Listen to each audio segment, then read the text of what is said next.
السلام عليكم ورحمة الله وبركاته. بسم الله والحمد لله والصلاة والسلام على رسول الله وعلى آله وصحبه ومن والاه. رب اشرح لي صدري ويسر لي أمري واحلل عقدة من لساني يفقهوا قولي. Mes chers frères et sœurs, on continue toujours avec l'aide d'Allah Tabarak wa Ta'ala notre série Le voyage de l'âme après la mort, et on implore Allah Tabarak wa Ta'ala de faire que cette série soit bénie. On implore Allah Tabarak wa Ta'ala de nous accorder une tawba nasuha, un repentir sincère très rapidement. On implore Allah Tabarak wa Ta'ala de nous accorder une bonne fin et qu'on se retrouve en sécurité le jour du jugement. Mes frères, mes sœurs, on s'était arrêté dans notre dernière intervention sur les règles du jour du jugement. Les règles du jour du jugement. Qui peut me les rappeler rapidement ?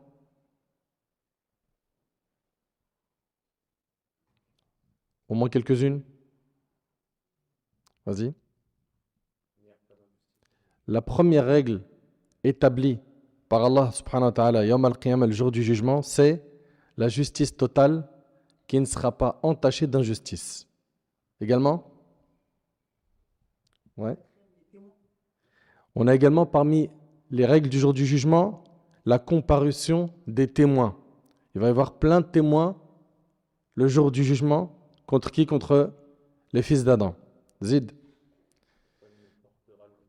Oui, parmi les règles, personne ne sera châtié pour les péchés d'autrui, sauf ceux qui ont appelé au mal.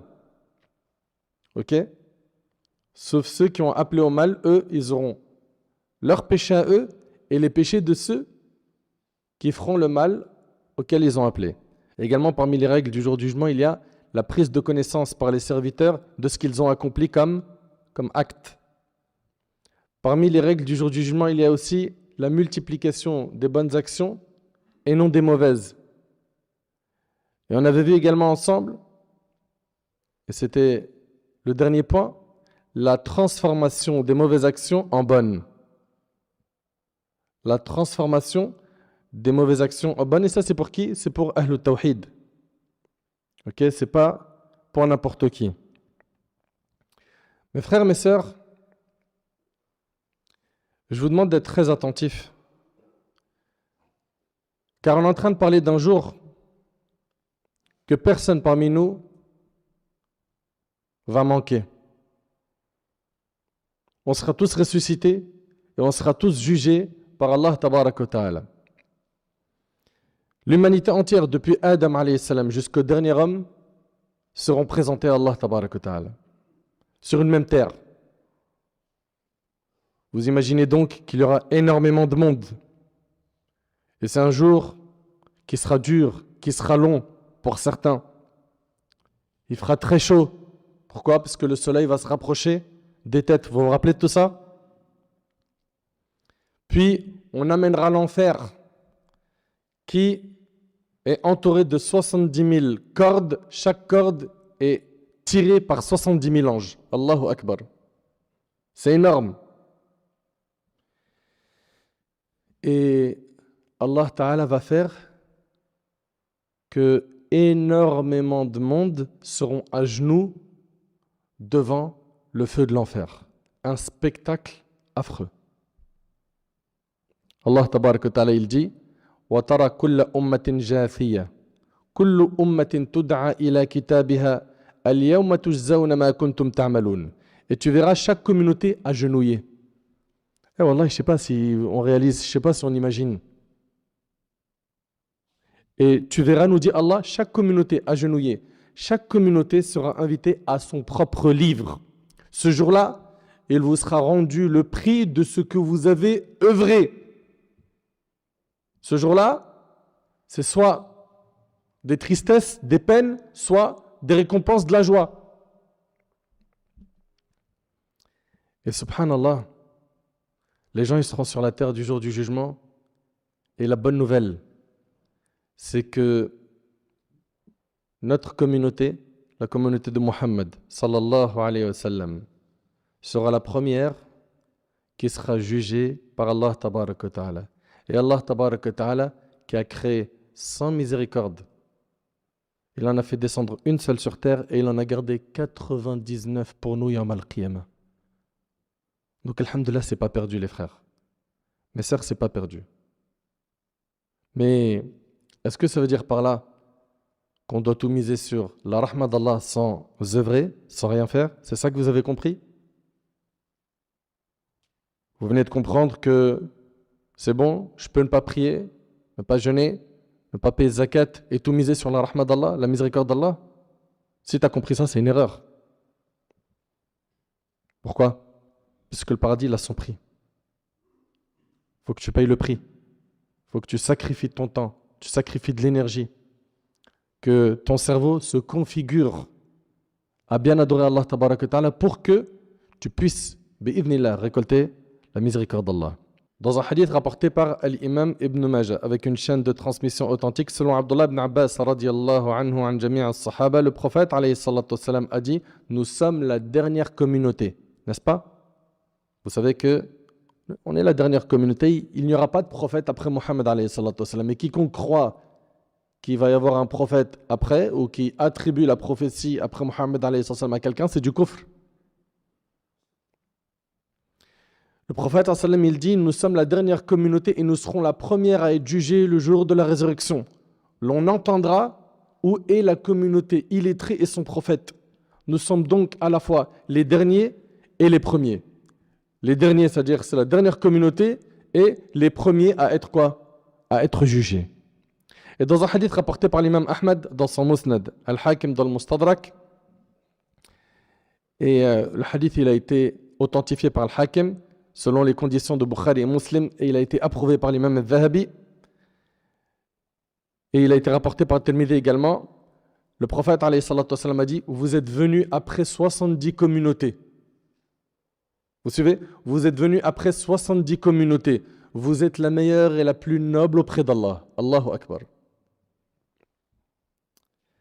Dans cette communauté, on a eu des hommes avec un H majuscule.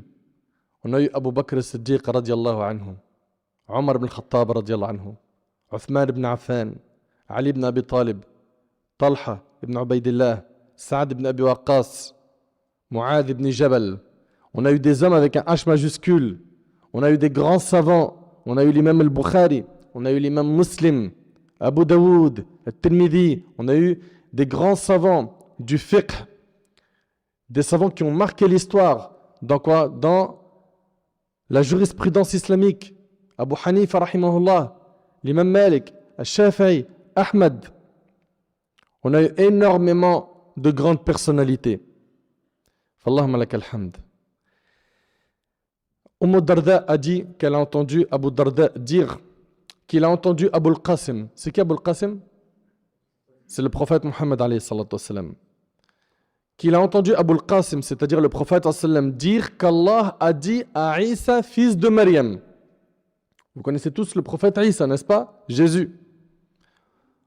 Allah a dit à Isa ibn Maryam, ô Isa, j'enverrai après ton époque un peuple qui, lorsqu'il leur arrivera ce qu'ils aiment, remercieront et loueront leur Seigneur. Allah subhanahu wa ta'ala s'est adressé au prophète Isa, Jésus, il lui a dit, ô Isa, j'enverrai après ton époque un peuple qui, lorsqu'il leur arrivera ce qu'ils aiment, remercieront et loueront qui? Leur Seigneur. Et lorsqu'il leur arrivera ce qu'ils détestent, espéreront leur récompense auprès d'Allah et feront preuve d'endurance, bien qu'ils ne possèdent ni indulgence ni science. Il demanda qui? Isa. Ô Seigneur, comment serait-ce possible alors qu'ils ne posséderont ni indulgence ni science? Allah répondit, je leur donnerai une partie de mon indulgence et de ma connaissance. Et le hadith il est rapporté par Ahmad dans le Musnad, At-Tabarani dans le Saghir al-Awsat et Al-Haythami dans Majma' al-Zawaid. Cette communauté qui est la communauté de Muhammad alayhi salatu wassalam est une communauté exceptionnelle. D'après Abu Sa'id radiallahu anhu, ce hadith on l'a déjà vu ensemble dans cette série, le prophète alayhi salatu wassalam a dit Nuh et sa communauté vont venir le jour du jugement. Et Allah va lui dire à qui? À Nuh. As-tu transmis le message? Qu'est-ce qu'il va répondre Nuh? Il va dire oui. Puis Allah va dire à sa communauté, vous a-t-il transmis? Ils vont dire, je vous écoute? Non. La communauté de Nuh va dire, nous on n'a pas reçu d'avertisseur. Non, il ne nous est pas parvenu de prophète. Allahu Akbar. Alors que Nuh alayhi salam, il est resté auprès d'eux 1000 moins 50, comme c'est dans le Coran, n'est-ce pas? Il appelait Allah matin et soir, en secret, en public. Il a déployé énormément d'énergie pour la da'wah. Allah va dire à Nuh, qui peut témoigner pour toi? Et Nuh, qu'est-ce qu'il va dire? Je vous écoute. Muhammad et sa communauté. Allahu Akbar. Muhammad et sa communauté. Et ceci est la parole d'Allah tabaraka wa ta'ala. وَكَذَلِكَ جَعَلْنَاكُمْ أُمَّةً وَسَطًا لِتَكُونُوا شُهَدَاءَ عَلَى النَّاسِ وَيَكُونَ الرَّسُولُ عَلَيْكُمْ شَهِيدًا. Et ainsi nous avons fait de vous une communauté du juste milieu, pour que vous soyez témoins contre les gens et que le prophète soit témoin contre vous. Subhanallah. Le juste milieu est la justice. Alors ils seront appelés et vont attester de la transmission, puis je vais témoigner contre vous, rapporté par l'imam al-Bukhari. Subhanallah. Et Anas radiallahu anhu, il rapporte, des gens passèrent devant un convoi funèbre et firent les éloges du défunt. Donc il y a un convoi funèbre qui passe, et les Sahaba radiallahu anhum, ils ont fait l'éloge du défunt. Le prophète alayhi salatu wassalam dit alors, wajabat, il lui est garanti. Ils passèrent ensuite devant un autre convoi et blâmèrent ce défunt. Le prophète alayhi salatu wassalam a dit, wajabat, il lui est alors garanti. Il lui est garanti. Omar ibn Khattab dit alors, que signifie wajabat? Il lui est garanti. Il dit, celui-ci, vous avez fait ses éloges, le paradis lui est donc garanti. Et celui-là, vous l'avez blâmé, l'enfer lui est donc garanti. Et à la fin du hadith, le prophète il a dit, vous êtes les témoins d'Allah sur terre. Et c'est rapporté par Bukhari Muslim. Subhanallah. Le prophète sallam a appris que lorsque les pieux, soyez attentifs s'il vous plaît, les pieux, les gens de mérite et les véridiques témoignent qu'une personne mérite le paradis ou l'enfer, il en sera ainsi. C'est ce qu'a dit notre bien-aimé alayhi salatu wassalam. Notre communauté a donc compris énormément de valeurs. D'après Abdullah ibn Amr ibn al-As, radiyallahu anhu, an jami'a as-sahaba, le prophète alayhi salatu wassalam récita la parole d'Allah à propos d'Ibrahim. Vous connaissez le prophète Ibrahim alayhi salam? Il a récité la parole d'Allah à propos, d'Ibrahim. Rabbi innahunna adlalna kathiran minan nas, faman tabi'ani fa innahu minni wa man asani fa innaka ghafurur rahim. Seigneur, elles, les idoles, ont certes égaré beaucoup de gens. Ainsi, celui qui me suit fait partie de moi, et celui qui me désobéit, alors tu es certes indulgent et miséricordieux. Et il a récité également ce que Isa alayhi salam a dit, in tu'adhibhum fa innahum ibaduk wa in taghfir lahum fa innaka antal azizul hakim. Si tu les châties, ils sont tes serviteurs, et si tu leur pardonnes, c'est toi le puissant, le sage. Alors, et j'aimerais que vous soyez attentifs s'il vous plaît, parce que c'est une scène, subhanallah, elle réveille les cœurs. Alors le prophète alayhi salatu wassalam, il a levé ses mains et il a dit ummati, ummati. Il a dit, oh Allah, ma communauté, ma communauté. Et il a pleuré. Est-ce que vous réalisez que le prophète alayhi salatu wassalam, il pleure pour sa communauté? Il veut qu'elle soit sauvée, qu'elle ne soit pas humiliée yawm al-qiyamah. Allah a dit, ô Jibril, va voir Muhammad et demande-lui qu'est-ce qui te fait pleurer, bien qu'il soit plus savant. C'est-à-dire qu'Allah a demandé cela à Jibril, bien qu'il savait très bien ce qui a fait pleurer le prophète alayhi salatu wassalam, car Allah a la connaissance de tout. Jibril est donc allé voir le prophète alayhi salatu wassalam et il lui a demandé. Et le prophète alayhi salatu wassalam l'a informé. Alors Allah a dit au Jibril, va vers Muhammad et dis, certes, nous allons te satisfaire concernant ta communauté et nous n'allons pas te décevoir. Allahu Akbar. Vous entendez? Certes, nous allons te satisfaire concernant ta communauté et nous n'allons pas te décevoir. Et le hadith, il est rapporté par Muslim. On voit donc par la grâce d'Allah subhanahu wa ta'ala qu'il y a quoi? Qu'il y a beaucoup d'espoir. Il y a beaucoup d'espoir, c'est pas perdu. Même si tu as fait beaucoup de péchés, même si ton passé il est sombre, c'est pas perdu. Reviens vers Allah. Allah Ta'ala il dit Kuntum khayra ummatin ukhrijat linnas. Vous êtes la meilleure communauté qu'on ait fait surgir pour les hommes. Allahu Akbar.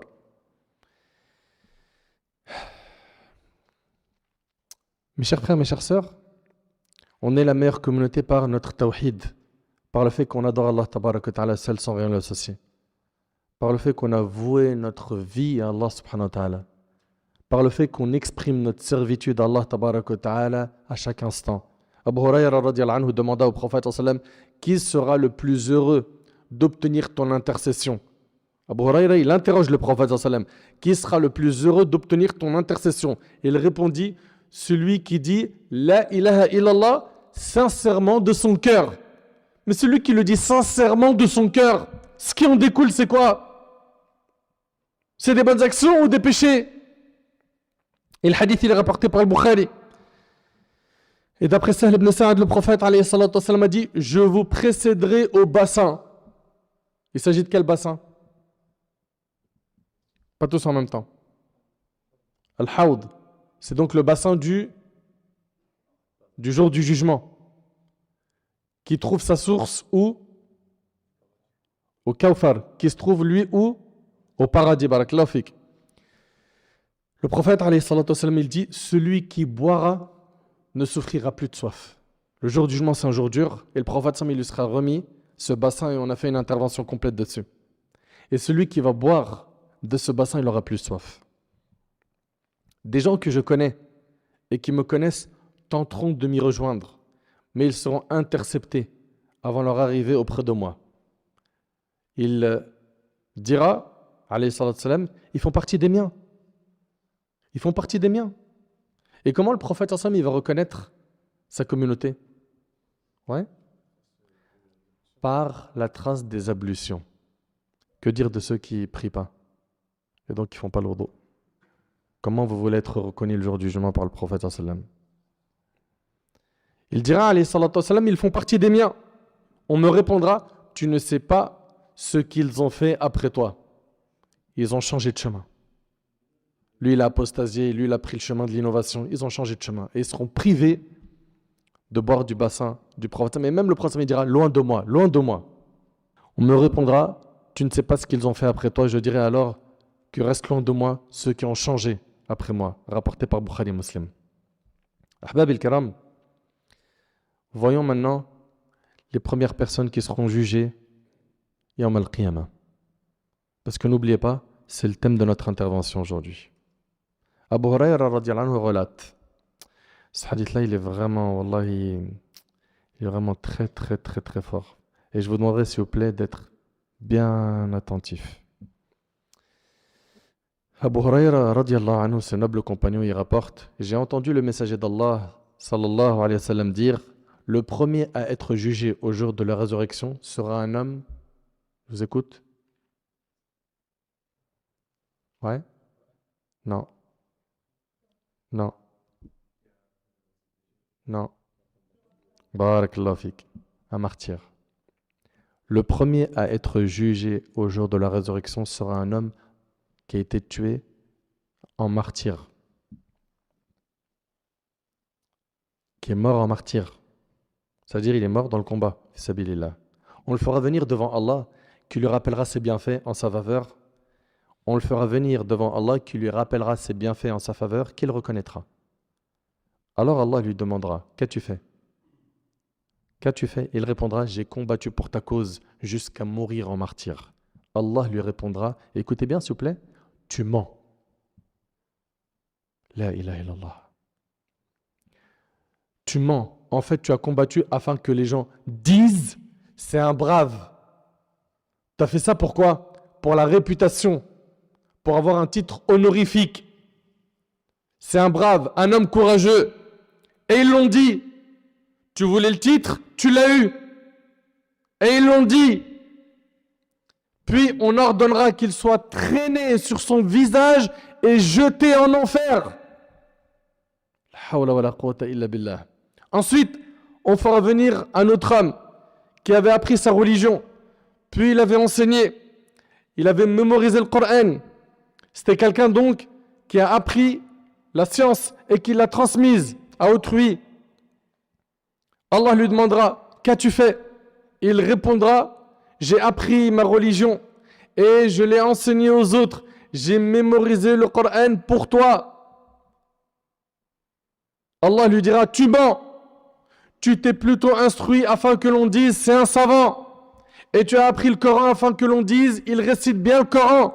Et tout cela a effectivement été dit. Puis on ordonnera qu'il soit traîné sur son visage et jeté en enfer. Mais je ne sais pas si on réalise, il est possible que cette personne-là était une personne qui était très suivie parce qu'il faisait la da'wah, parce qu'elle faisait la da'wah. Et son problème majeur, c'est que la fréquence de sa sincérité n'était pas bien réglée. Il ou elle cherchait les éloges. C'était des personnes qui peut-être remplissaient des mosquées quand ils faisaient un dars. C'était des personnes qui voulaient que briller. C'était des personnes qui cherchaient à attirer le regard des gens vers eux.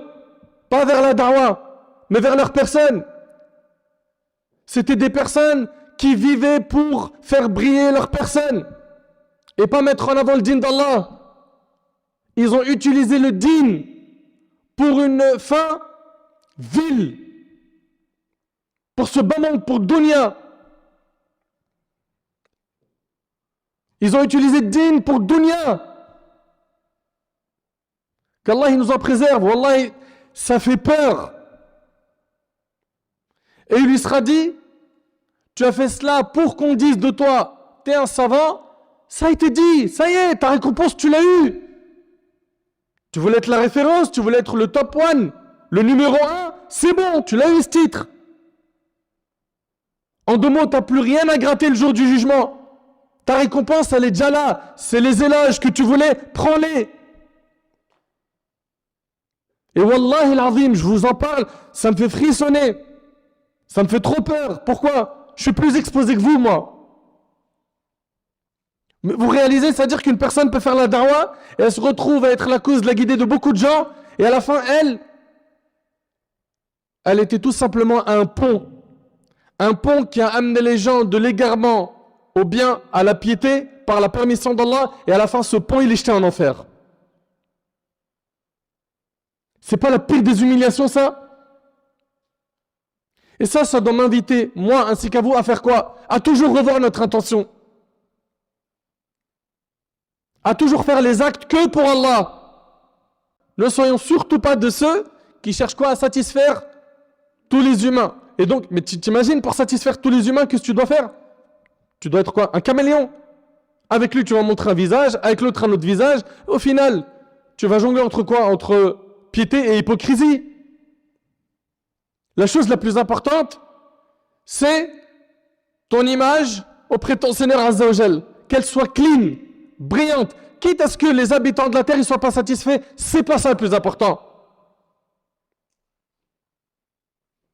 Mais aujourd'hui, à l'ère des réseaux sociaux, l'intention, elle a pris un coup. Même chez ceux qui appellent Allah. Il ou elle commence à être triste. Ils voient qu'ils perdent des abonnés. Je ne comprends pas pourquoi il n'y a plus autant de likes. Il n'y a plus autant de compliments. Son carburant, son gasoil, son essence, c'est « Mashallah, t'es le meilleur, t'es la meilleure, t'as changé ma vie ». Mais c'est nuisible ça pour ton nefs. Tu peux te retrouver à la fin à faire ces bonnes actions. Pourquoi? Pour uniquement avoir ce carburant. Wallah, c'est terrible.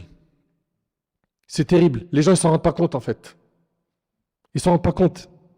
T'imagines que cette personne-là, il lui est dit, vous réalisez un peu que cette personne-là, il lui sera dit le jour du jugement, tu mens. Mais tu as fait ça pour qu'on dise de toi que tu es un savant. Ça a été dit. Ta récompense, tu l'as eue. Viens pas en chercher le jour du jugement.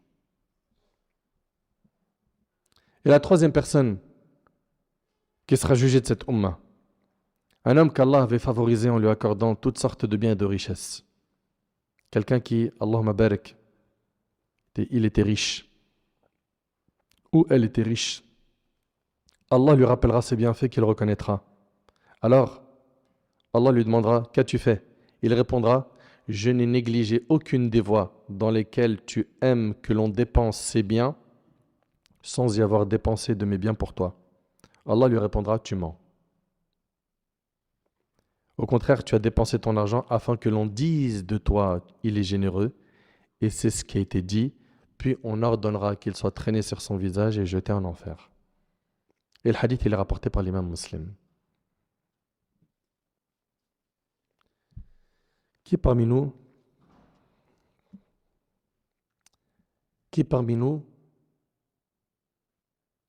aimerait avoir cette sanction? D'accord que personne. Là, on est bien d'accord que personne souhaite faire partie d'un de ces trois. Il va falloir que tu surveilles ton intention. Il va falloir que tu sois très prudent et que tu revoies toujours pourquoi est-ce que tu fais tel acte, pourquoi tu as délaissé tel acte. Que tout ce que tu fais soit pour Allah Azza wa Jal seul. Et il faut garder en tête qu'Allah Tabarak wa Ta'ala, il n'accepte que les œuvres qui sont quoi? Faites avec sincérité. Qui sont faites que pour Allah Tabarak wa Ta'ala. Allah Ta'ala il dit وَمَا أُمِرُوا إِلَّا لِيَعْبُدُوا اللَّهَ مُخْلِصِينَ لَهُ الدِّينَ حُنَفَاءَ وَيُقِيمُوا الصَّلَاةَ وَيُؤْتُوا الزَّكَاةَ وَذَلِكَ دِينُ الْقَيِّمَةِ. Allah Ta'ala il dit, il leur a été ordonné d'adorer Allah mukhlisina lahuddin, c'est-à-dire quoi? Lui vouant un culte exclusif en étant sincère et d'accomplir la salat et d'acquitter la zakat. Voici la religion immuable. Allah Ta'ala il dit فَمَنْ كَانَ يَرْجُو لِقَاءَ رَبِّهِ فَلْيَعْمَلْ عَمَلًا صَالِحًا وَلَا يُشْرِكْ بِعِبَادَةِ رَبِّهِ أَحَدًا. Allah Ta'ala il dit quiconque souhaite rencontrer Allah, suivez bien, alors qu'il fasse des bonnes actions et qu'il n'associe rien d'autre dans l'adoration de son Seigneur. Et le prophète, alayhi salatu wassalam, dans un hadith rapporté par l'imam Muslim selon Abu Huraira, a dit, Allah, exalté soit-il, a dit, je suis celui qui se passe le plus d'un associé. Quiconque accomplit une œuvre dans laquelle il m'associe à autrui, je l'abandonne lui ainsi que son association. Et d'après Abu Sa'id al-Khudri, radiyallahu anhu, le prophète, alayhi salatu wassalam, il est sorti vers les compagnons alors qu'ils étaient en train de se rappeler Ad-Dajjal. Vous connaissez Ad-Dajjal? Le Masih Ad-Dajjal, le faux Messie. Alors il a dit, voulez-vous que je vous informe de ce que je crains pour vous plus que le faux Messie? T'entends la question? Voulez-vous que je vous informe de ce que je crains pour vous plus que le faux Messie? Et ils répondirent, bien sûr, au messager d'Allah. Il dit, le polythéisme caché. Ash-shirkul khafi. La personne se lève pour prier et embellit sa prière car elle sait qu'une personne l'observe, et c'est rapporté par Al-Imam Ibn Majah. C'est ça, c'est l'ostentation. L'ostentation. Vous imaginez, le prophète sallallahu alayhi wa sallam, il nous dit qu'il craint pour nous l'ostentation plus que le Messie ad-Dajjal, le faux Messie. Et c'est déjà arrivé à des gens. Il commence la salat, il est sur l'autoroute. Du kung-fu. Il est au recours soujoud, il ne sait même pas ce qu'il est en train de faire. Ok? Puis après, quelqu'un il rentre, et là, il ralentit, il reprend la vitesse normale. Maliki yawmiddin, iyyaka na'budu wa iyyaka nasta'in. Pourquoi il y a eu ce changement dans la salat? Pourquoi? Parce qu'il y a quelqu'un qui est rentré et il voulait embellir son adoration devant ce quelqu'un. Mais comment on réfléchit? Ce quelqu'un, est-ce que tu as des comptes à lui rendre le jour du jugement? Non, mais Allah tabarak wa ta'ala, à qui t'as présenté cette salade bâclée et qui comptabilise tout de tes actions. T'as pas honte de lui?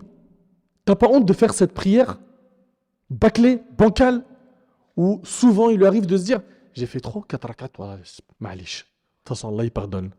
C'est quoi ça? Il prie tellement vite, il n'est pas concentré, il ne sait jamais qu'est-ce qu'il a fait comme rakat, 3, 4, c'est pas grave. Il fait des erreurs dans la salat, ma'alish. il les corrige pas, il veut pas évoluer, il veut pas apprendre. Mais jusqu'à quand? Jusqu'à quand? Et d'après Mahmoud ibn Labid, radiallahu anhu, le prophète alayhi salatu wassalam, a dit, certes, ce dont j'ai le plus peur pour vous est le polythéisme mineur, c'est-à-dire l'ostentation. Le fait de faire les actions qu'on fait à la base pour Allah, pour les gens, pour avoir des éloges. Les compagnons ont dit, qu'est-ce que le polythéisme mineur? Le prophète sallallahu alayhi wa sallam a répondu, c'est l'ostentation. Le jour du jugement, lorsqu'Allah va juger les gens, il va dire à celui qui pratique cela, partez. Partez vers ceux pour qui vous faisiez de l'ostentation dans la vie d'ici-bas et voyez si vous trouvez une récompense auprès d'eux. Et le hadith, il est rapporté par Ahmed. T'as fait ça pour les gens, va chercher ta récompense auprès des gens. C'est terrible. Et ça sera dit quand? Le jour du jugement. Ce jour-là où toi, à la base, tu as besoin de sécurité, tu as besoin d'être apaisé, tu as besoin d'entendre des bonnes nouvelles. T'imagines un peu? Entendre, va chercher ta récompense chez eux. Tu as fait ça sur TikTok, tu as fait ça sur Snap pour briller. Tu as fait la da'wah sur Insta pour qu'on dise de toi. Tu voulais être le number one et qu'on te montre du doigt, attirer le regard des gens, qu'on parle de toi. Tu voulais juste que ta personne brille. Va les voir, va chercher ta récompense auprès d'eux. Et c'est pour cela, c'est un message que je me donne à moi-même ainsi qu'à vous. Wallahi mes frères et mes sœurs, wallahi je vous aime pour Allah. Et c'est du fond du cœur que je vous dis ça. Avant de poster quelque chose sur le net, et je parle d'un rappel religieux, je ne parle pas de futilité, de péché, ça, bannissez-le de votre vie. À moins que vous voulez vous retrouver à regretter. Yawm al-Qiyamah. Là je parle de ceux qui appellent à Allah. Avant de poster quoi que ce soit, pose-toi la question avant de cliquer sur publier. Pourquoi tu l'as fait? Pourquoi ce message t'as voulu le poster? Pourquoi est-ce que tu as fait ce montage vidéo sur la conférence ou la khutbah d'un imam? T'as mis du sous-titrage, t'as mis des anachid, t'as mis ça sur le net. Pourquoi? Est-ce que ce que tu voulais c'était que ta chaîne YouTube ou sur ton compte Insta ou ton compte TikTok soit brillant et que t'aies toi le monopole des vidéos de rappel? Qu'est-ce que tu voulais par cela? Quand t'as posté, tu recherchais quoi? Tu voulais quoi? Quand vous prenez aujourd'hui vos smartphones et que vous faites des vidéos TikTok ou des lives, vous voulez quoi? Attirer les gens vers vous ou vers le dîn d'Allah? Est-ce que vous voulez vous retrouver perdant le jour du jugement? Ces textes-là sur l'ostentation, ils vous font pas peur? Vous avez des cœurs de pierre, de la roche?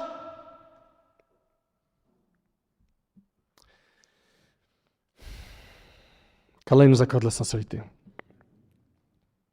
Le remède de l'ostentation. Le remède de l'ostentation, numéro 1, c'est le fait que tu demandes à Allah de t'accorder la sincérité. Et que tu fasses du sujet de la sincérité le sujet le plus important de ta vie. Et une personne qui recherche tout le temps la sincérité dans ses invocations, c'est un signe qu'elle est sincère. Par contre, une personne qui se voit déjà sincère, c'est une personne dont sa sincérité a besoin de sincérité. Parce que nos pieux prédécesseurs, c'était des exemples dans la sincérité et dans la piété. Et c'était des gens qui se remettaient beaucoup en question et qui ne se jetaient pas des fleurs. Et qui ne se jetaient pas des fleurs. L'imam Ahmad, rahimallah, il fuyait à Shohra, la célébrité. Il prenait des chemins peu pratiqués par les gens. Et quand on lui disait, mais pourquoi tu prends ce chemin et pas un chemin habituel que les gens prennent? Il disait, pour pas que les gens me voient et qu'ils disent, ah, l'imam Ahmad, le savant, il est là. Il fuyait la célébrité. Il fuyait que les projecteurs ils soient sur eux. Et nous, aujourd'hui, le rêve de notre vie, c'est que les gens ils parlent de nous. Moi, j'ai connu l'époque où le smartphone, il n'existait pas. Puis après, le smartphone, il est arrivé. Puis Internet, les applications. Et aujourd'hui, quand je vois le bilan, alhamdoulilah, il y a du khir, il y a du bien avec Internet. Mais wallahi l'azim, que ça a pollué l'esprit de beaucoup de gens. Ils sont pollués. Vous avez vu, des fois, dans des mosquées, il y a des brouilleurs où tu ne peux pas capter, il n'y a pas de réseau. Il y a des gens, ils n'arrivent plus à capter la spiritualité parce qu'il y a un brouilleur dans leur cerveau, c'est le smartphone, avec ses applications.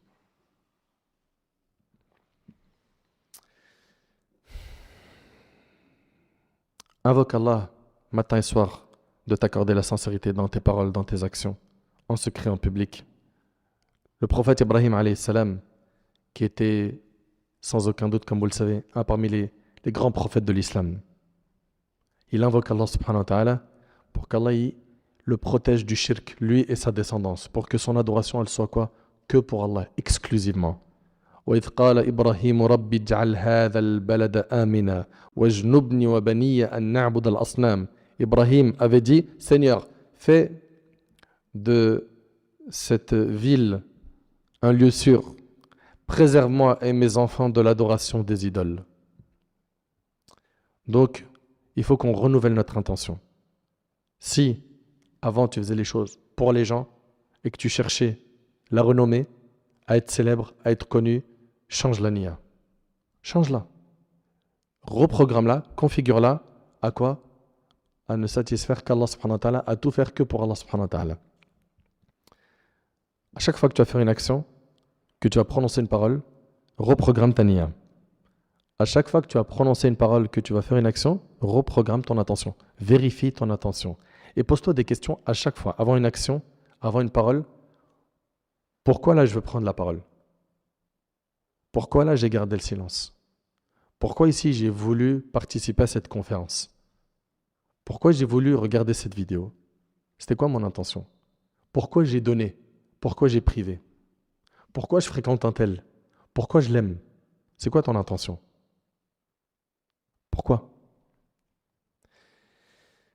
Il faut que tu te poses toutes ces questions et que tu ne cesses d'implorer Allah pour qu'il t'accorde la sincérité dans tout ce que tu fais. On a vu ensemble que celui qui est dans l'ostentation, finalement, qu'est-ce qu'il veut? Il veut satisfaire les gens. C'est vrai ou pas? Il veut satisfaire les gens. Il veut en fait atteindre un stade où il fait l'unanimité. Et cette personne-là, elle n'a pas compris. Cette personne-là a pris un mauvais chemin, une voie sans issue. Pourquoi? Parce qu'il est impossible de satisfaire tout le monde. Impossible. Impossible. Il faut vraiment bien le comprendre, ce point-là. Et d'ailleurs, si un parmi les humains devait faire l'unanimité sur Terre, ça aurait été qui? Le prophète Mohammed alayhi salatu wassalam. Est-ce qu'il a fait l'unanimité? Jusqu'à maintenant, il y a des gens qui croient en lui, qui le prennent pour modèle, et il y a des gens qui ne croient pas en lui, voire qui le dénigrent. C'est vrai ou pas? Plus que cela, est-ce qu'Allah, tabaraka ta'ala, aujourd'hui, à notre époque, il a fait l'unanimité? Non. Notre Seigneur, Azza wa Jal, il est adoré par certains et par d'autres. Il est insulté, il est dénigré, il est renié. Dans le Coran, on trouve que certains ont dit Inna Allah faqir wa nahnu aghniya. Allah est pauvre et nous sommes riches. On lui a attribué un enfant, n'est-ce pas? On a menti sur lui. Certains l'ont renié. Donc comprends bien que cette histoire de vouloir faire l'unanimité, c'est n'importe quoi. La seule chose que toi, tu dois viser, c'est quoi? C'est qu'Allah subhanahu wa ta'ala il soit satisfait de toi. La seule chose que tu dois cibler, c'est qu'Allah il soit satisfait de toi. Que tes actes soient faits avec sincérité, lillah. Les gens, ils sont satisfaits, alhamdoulilah. Ils ne le sont pas, alhamdoulilah. Ta vie, elle continue. Ta vie, elle continue.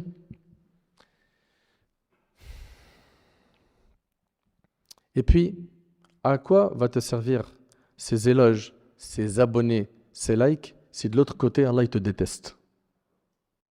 Mes chers frères, mes chères sœurs, Allah Ta'ala il dit Inna alladhina amanu wa amilu salihat sayaj'alu lahum ar-rahman wudda. Allah Ta'ala il dit ceux qui ont cru et accompli des bonnes œuvres, le tout miséricordieux accordera son amour. Et je vous pose une question. Si tu gagnes l'amour d'Allah, est-ce que tu n'es pas d'accord que tu as tout gagné? Si tu gagnes l'amour d'Allah, tu as tout gagné. Tout. Quand Allah tabaraka ta'ala t'aime, à la fin, qu'est-ce qui se passe? Les bonnes personnes, elles t'aiment. Les bonnes personnes t'aiment. Abu Hurayra radiyallahu anhu relate que le prophète alayhi salatu wassalam a dit les gens sont comme des minerais, comme l'argent et l'or. Les meilleurs d'entre eux, dans la période pré-islamique, sont les meilleurs en islam, s'ils s'instruisent. Et les âmes sont des armées mobilisées. Celles qui se reconnaissent s'attirent et celles qui se méconnaissent se repoussent. Comprenez une chose, c'est qu'à l'intérieur de ce corps, il y a quoi? Une âme. Ces âmes qui sont dans les corps, soit s'attirent comme l'aimant. Tu as vu l'aimant, comment il attire les métaux? Eh bien, les âmes qui se reconnaissent, elles s'attirent. Les âmes pieuses qui sont dans la religion, elles s'attirent. Les bonnes âmes s'attirent. Et c'est pour ça que tu vois, la connexion se fait très rapidement avec une personne qui est dans le dîn. Tu l'as rencontré aujourd'hui à la mosquée, à peine tu as échangé un peu, tout de suite. Vas-y, on s'appelle pour la prochaine conférence. D'ailleurs, on fait un foot ce week-end, tu veux venir? Et ça y est, tu viens de le connaître maintenant, mais subhanallah, le lien il est fort, c'est vrai ou pas? Les bonnes âmes, elles s'attirent. Et le prophète ensemble, il dit, et les mauvaises âmes se repoussent. Des fois, tu restes avec quelqu'un, il n'est pas dans le digne, son cerveau il est configuré malheureusement par Satan. Tu parles un petit peu avec lui, tu vois que le réseau il passe pas. T'arrives pas à accrocher. Bien sûr, ces gens-là, on leur souhaite la guider. On a de la peine pour eux. Ok? On demande à Allah subhanahu wa ta'ala d'améliorer leur situation. Mais dans ton cœur, il y a quelque chose qui ne colle pas. C'est vrai ou pas? Donc tu vois que la connexion ne se fait pas. Eh bien, les connexions qui se font rapidement et fluidement, c'est celle des pieux et des pieuses. Vous suivez? Et comprenez que quand une personne elle est aimée par les personnes pieuses, c'est que c'est une personne qui est aimée par Allah subhanahu wa ta'ala. Et ça vient pas de moi, ça vient d'un hadith où le prophète alayhi salatu wassalam, il a dit, quand Allah il aime une personne, il appelle Jibril, l'ange Gabriel, et il lui dit, certes, j'aime un tel, donc aime-le. Alors Jibril l'aime, l'ange Gabriel il l'aime. L'ange Gabriel appelle dans les cieux, certes, Allah aime un tel, aimez-le donc. Alors les habitants des cieux l'aiment. C'est qui les habitants des cieux? Les anges. Et alors, il lui est mis l'acceptation sur la terre, c'est-à-dire quoi? C'est-à-dire qu'il est accepté, il est apprécié par les bonnes personnes sur terre. Personnes pieuses. Et lorsqu'Allah il déteste un serviteur, il appelle l'ange Gabriel, je déteste un tel, donc détestez-le. Alors, l'ange Gabriel le déteste. Puis, il appelle qui? L'ange Gabriel dans les cieux. Certes, Allah déteste un tel, donc détestez-le. Alors, les gens des cieux le détestent. Et puis, après cela, sur terre, il n'est pas apprécié. Il n'est pas aimé. Et le hadith, il est rapporté par Muslim. Il n'est pas aimé par les bonnes personnes. Il peut être aimé par des personnes qui sont mauvaises. Wal'iyadhu billah. Vous savez, le grand danger qu'encourt la personne qui cherche à tout prix à faire les actions pour les gens et pas pour Allah, et donc par ostentation, le grand danger, c'est que le jour du jugement, il se retrouve finnar et humilié sur la terre du jour du jugement. Humilié. Le prophète, alayhi salatu wassalam, il a dit, et le hadith est rapporté par Bukhari Muslim sur Ibn Abbas, si quelqu'un veut faire connaître ses œuvres, il est là, il fait ça par ostentation. Allah fera connaître son humiliation. Et si quelqu'un fait de l'hypocrisie dans ses actes, Allah le ridiculisera. Ibn Hajar, rahimallah, il a dit à ce sujet dans Fath al-Bari, quiconque effectue un acte parmi les actes de bien et d'obéissance en souhaitant que les gens le voient et l'entendent, Allah le punira en affichant de lui l'inverse de ce qu'il souhaite. Vous entendez? Allah l'exposera au grand jour et montrera aux gens ce qu'il cache au fond de lui.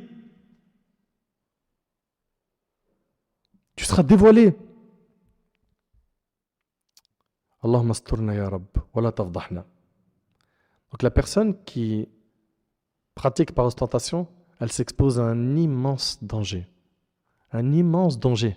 Avec tout ce qu'on a entendu jusque-là, ce n'est pas perdu, corrige le tir. Invoque Allah de t'accorder la sincérité et fais le maximum pour cacher tes bonnes actions.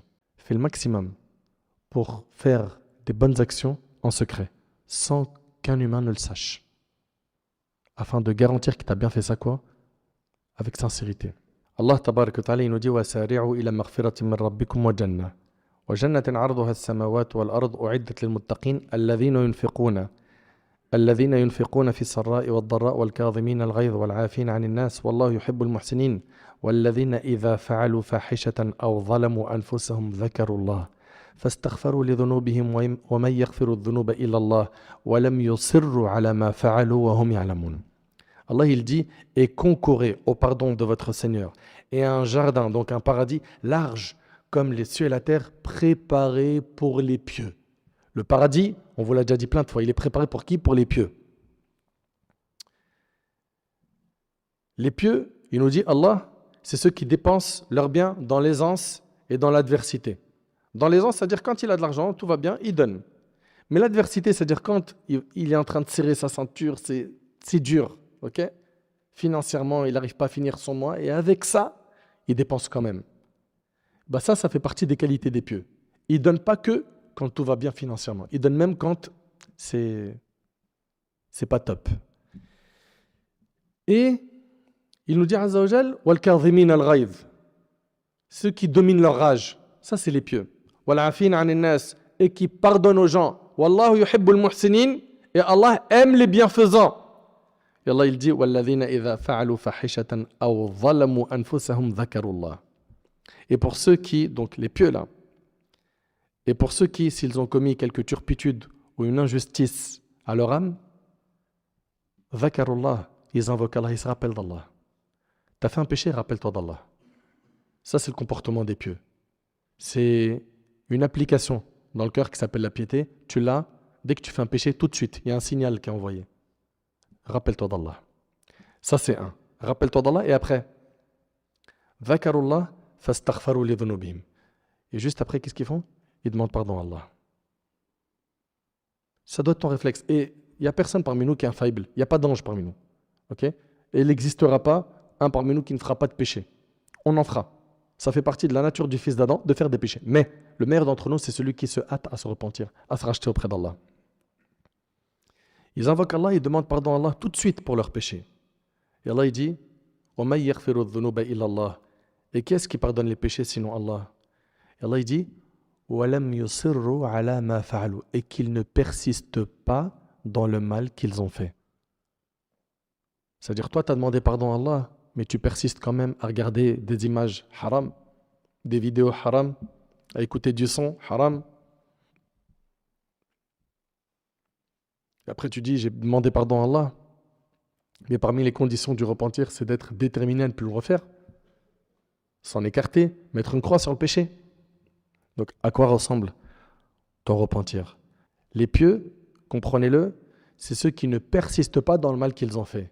Et là, surtout, le point de la sincérité, si tu étais quelqu'un d'assoiffé de like et tu n'as vécu que pour ça, allez, persiste pas dans le mal que tu as fait.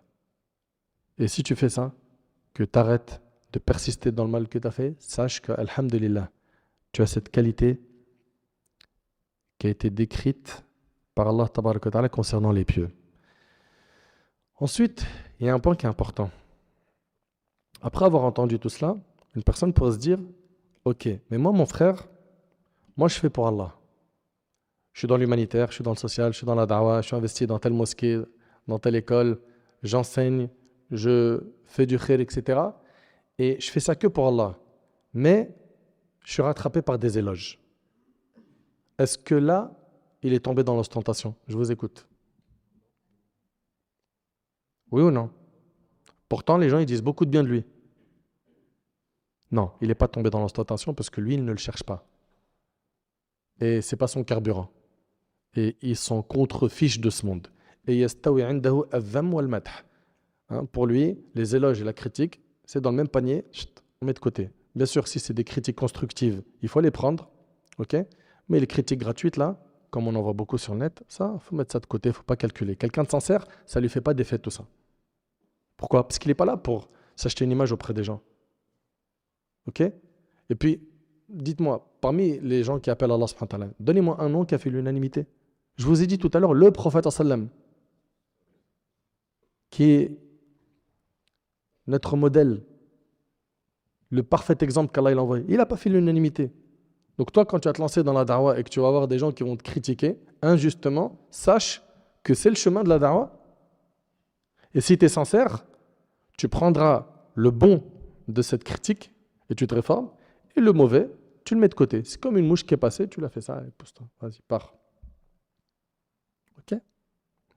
Abu Dharr radiallahu anhu a dit au prophète sallallahu alayhi wa sallam, écoutez bien s'il vous plaît, ô messager d'Allah, un homme fait une bonne action pour Allah et les gens le louent pour cela. Donc vous voyez, subhanallah, Abu Dharr il a posé la question. C'est une personne qui fait les bonnes actions pour Allah et les gens le louent. Ils lui font des éloges pour cette bonne action. Le prophète sallallahu alayhi wa sallam a dit, ceci est la précipitation dans l'annonce de la bonne nouvelle aux croyants. Vous voyez?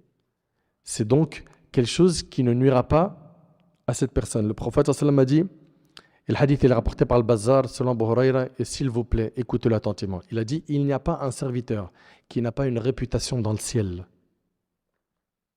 Il n'y a pas un serviteur qui n'a pas une réputation dans le ciel. Si sa réputation dans le ciel est bonne, alors sa réputation sur terre sera bonne. Et si sa réputation dans le ciel est mauvaise, alors sa réputation sur terre sera mauvaise. Et on a vu tout à l'heure le hadith où le prophète sallallahu alayhi wa sallam a dit, quand Allah il aime quelqu'un, il dit à l'ange Gabriel, j'aime cette personne, aime-le. Puis il est aimé par les habitants des cieux, à savoir les anges et le malaïka. Puis il est apprécié sur terre. Et de l'autre côté, vous vous rappelez, hein, si Allah déteste quelqu'un, Jibril le déteste, les anges le détestent, et sur terre également, c'est une personne qui n'est pas du tout appréciée. Ça, c'est donc les premières personnes qui seront jugées de notre communauté Yawm al-Qiyamah. Et j'implore Allah tabaraka wa ta'ala de m'accorder ainsi qu'à vous la sincérité. Maintenant, il y a une question. Qui est, et quelle sera la première action faite par al-Muwahhidin sur laquelle Allah il va nous juger? Je vous écoute. Ouais, la prière.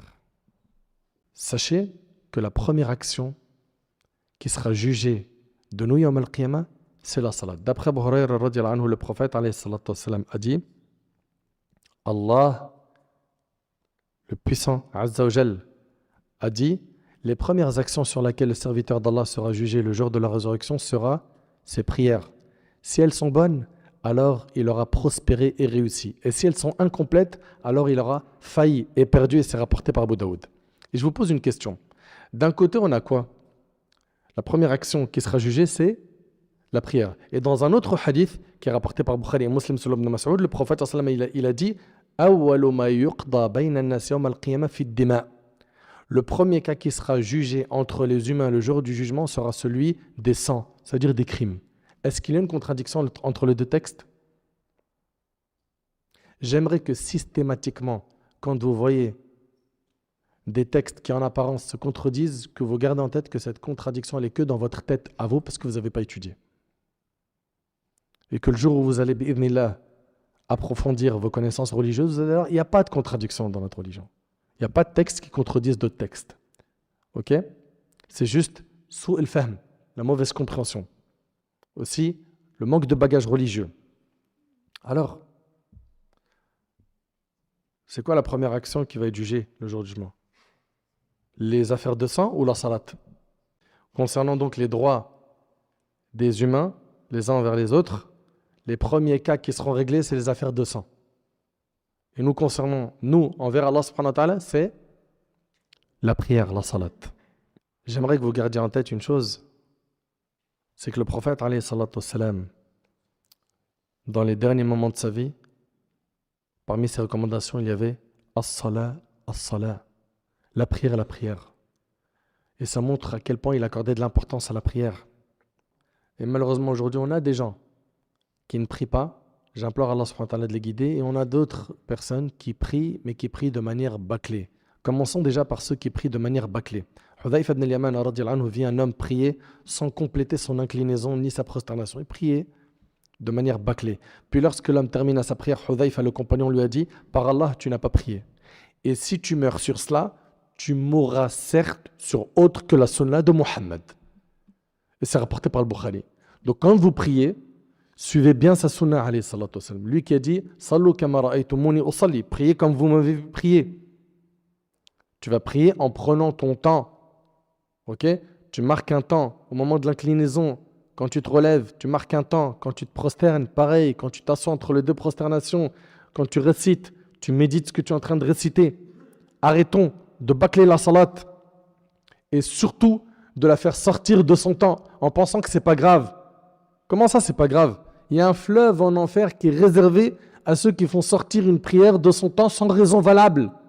فخلف من بعدهم خلف أضاعوا الصلاة واتبعوا الشهوات فسوف يلقون غيا.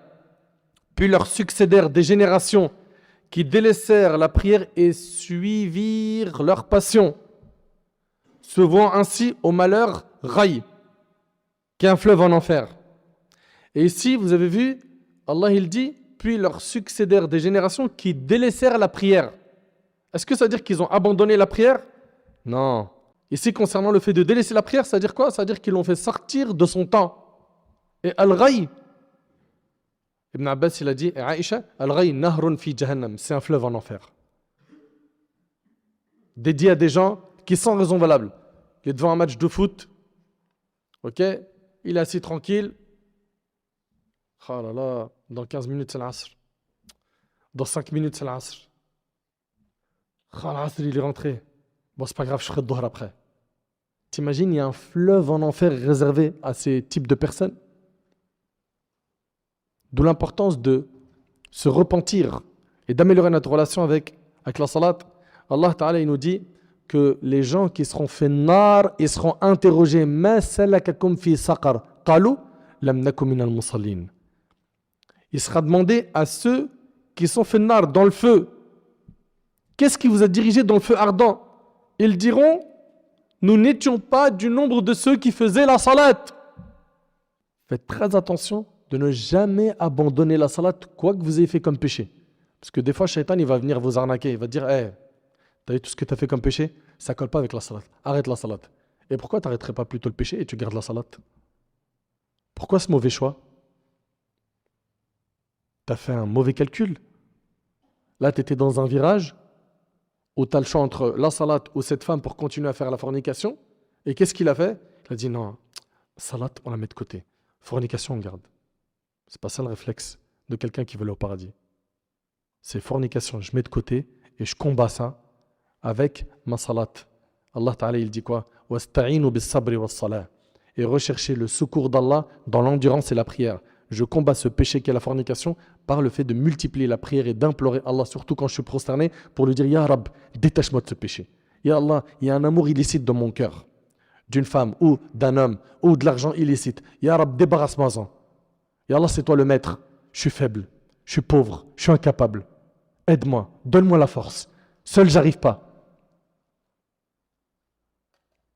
Demande donc à Allah.